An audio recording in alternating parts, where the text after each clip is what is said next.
इस क्वेश्चन में आपको बताना है कि ऑर्थोबोरिक एसिड मोनोबेसिक एसिड है या फिर डाइबेसिक या फिर ट्राइबेसिक या फिर ये एक बेस है।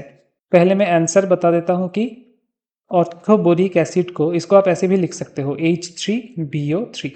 तो ऑर्थोबोरिक एसिड को अगर हम वाटर के प्रेजेंस में ट्रीट करें देन एक OH माइनस ऑर्थोबोरिक एसिड द्वारा क्या हो जाएगा, कंज्यूम्ड हो जाएगा और बाकी क्या रहेगा, H2O से OH माइनस कंज्यूम हो गया तो सोल्यूशन में H प्लस बाकी रहेगा और ये H प्लस सोल्यूशन को क्या बनाएगा, एसिडिक बना देगा, यानी कि BOH3 इज एन एसिड। और मोनोबेसिक डाइबेसिक ट्राइबेसिक का मतलब क्या है, अगर H प्लस आयन एक ही रिलीज होता है from one molecule of the acid तो उसको हम मोनोबेसिक एसिड बोलते हैं। अगर सल्फ्यूरिक एसिड का बात हम करें तो उसको हम डाइबेसिक एसिड बोलेंगे क्योंकि 2H प्लस रिलीज होता है। और अगर फॉस्फोरिक एसिड का बात हम करें तो उसको हम ट्राइबेसिक एसिड बोलेंगे क्योंकि वो सोल्यूशन में 3H प्लस को रिलीज करते हैं। तो इसका आंसर होगा मोनोबेसिक एसिड। लेकिन इसके लिए आपका इसका बैकग्राउंड का थोड़ा सा एक केमिस्ट्री में बता के रखता हूं कि क्यों ये OH माइनस को एक्सेप्ट करता है। बोरॉन आता है ग्रुप 13 में। ग्रुप 13 में boron, aluminium, gallium, indium, thallium, इन सब का common electronic configuration, valence shell electronic configuration क्या है, NH2 NP1।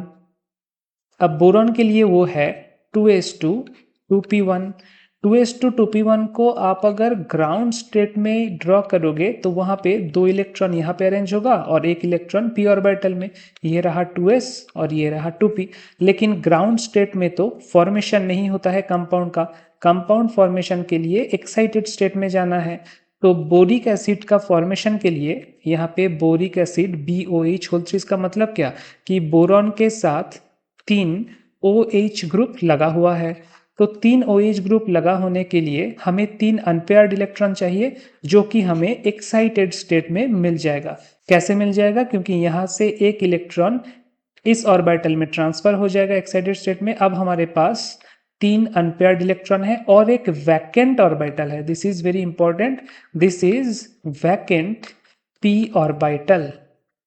अब ये जो अनपेयर्ड इलेक्ट्रॉन वाला ऑर्बिटल है 3, ये तो OH के साथ एक एक बॉन्ड बना लेगा, ठीक है, OH के साथ एक एक बॉन्ड बना लेगा। लेकिन अब ये जो वैकेंट ऑर्बिटल हमारे पास है, ये vacant orbital has a capacity to accept a minus ion. In this case ये माइनस आयन क्या होगा, वाटर के साथ अगर हम रिएक्शन करवाए तो OH माइनस अपने दोनों इलेक्ट्रॉन को यहाँ पे डोनेट कर सकता है। And that is why water के प्रेजेंस में 3 OH तो था ही, अब 4 OH हो गया। लेकिन चौथा OH क्या है, चौथा OH है OH माइनस, इसीलिए बाहर एक नेगेटिव चार्ज हो जाएगा और साथ में रिलीज क्या होगा सोल्यूशन में, H प्लस। अब नॉर्मली एसिड दो तरीके का होता है। एसिड का बहुत सारा डेफिनेशन है, उनमें से दो इंपॉर्टेंट डेफिनेशन है, Bronsted definition and Lewis acid base definition. According to Bronsted definition, अगर कोई H प्लस डोनेट करता है दैट इज कॉल्ड एसिड, और अगर कोई H प्लस को एक्सेप्ट करता है, H plus acceptor, that is called base. And according to Lewis definition, अगर कोई लोन पेयर को या फिर नेगेटिव चार्ज को या फिर लोन पेयर को या फिर इलेक्ट्रॉन को डोनेट करता है तो उसको हम बोलेंगे बेस। और अगर नेगेटिव चार्ज या लोन पेयर इन सब चीज़ों को कोई एक्सेप्ट करता है, एक्सेप्टर ऑफ लोन पेयर, उसको हम बोलेंगे एसिड। अब आप बताइए, यहाँ पे जो रिएक्शन हुआ है बोरिक एसिड के साथ वाटर के, और हमारे पास जो H प्लस आयन जनरेट हुआ है, इसको हम कैसे रिप्रेजेंट कर सकते हैं।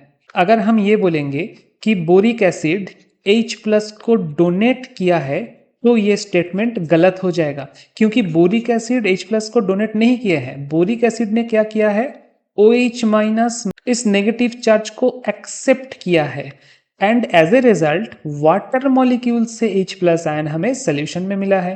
तो लुइस और ब्रॉन्स्टेड में कौन सा वाला थ्योरी यहाँ पे अप्लाई होगा, यहाँ पे क्लियरली लुईस वाला थ्योरी अप्लाई होगा। यहाँ पे नेगेटिव चार्ज यानी कि लोन पेयर एक्सेप्टर के तौर पे बोरिक एसिड ने काम किया है and that is why this is अ, बहुत क्वेश्चन में आता है कि ये मोनोबेसिक एसिड तो है लेकिन कौन सा वाला, ब्रॉन्स्टेड एसिड या लुईस एसिड, तो ऑप्शन होगा this is monobasic Lewis acid. और साथ में और एक क्वेश्चन क्या आता है, और एक चीज पूछा जाता है ये स्ट्रॉन्ग एसिड है या फिर weak, this is a very weak acid. Weakness को हम कैसे मेजर करते हैं, एसिड के स्ट्रॉन्गनेस या वीकनेस को हम पीके वैल्यू से मेजर करते हैं। पीके वैल्यू के वैल्यू जितना ज्यादा होगा एसिडिटी एसिडिटी भी उतना ज्यादा होगा। वैसे ही पीके वैल्यू जितना ज्यादा होगा एसिडिटी क्या होगा, उतना कम होगा, एसिडिटी उतना कम होगा, रिवर्स रिलेशन है। तो acetic acid, pK value of acetic acid, आपने बहुत सारा न्यूमेरिकल प्रॉब्लम में किया होगा। एसिटिक एसिड का पीके वैल्यू क्या है 4.76, तो ये तो एक वीक एसिड है। पीके वैल्यू ऑफ H3BO3 यानी कि ऑर्थोबोरिक एसिड, ये और भी ज्यादा है यानी कि 9.2 के आसपास। तो अगर पीके वैल्यू इतना ज्यादा है इसका मतलब बोरिक एसिड एसिटिक एसिड से भी ज्यादा वीक एसिड है और ये एक मोनोबेसिक लुईस टाइप का एसिड है। तो आंसर तो हमने पहले ही बता चुका था, ऑप्शन बी होगा आपका आंसर।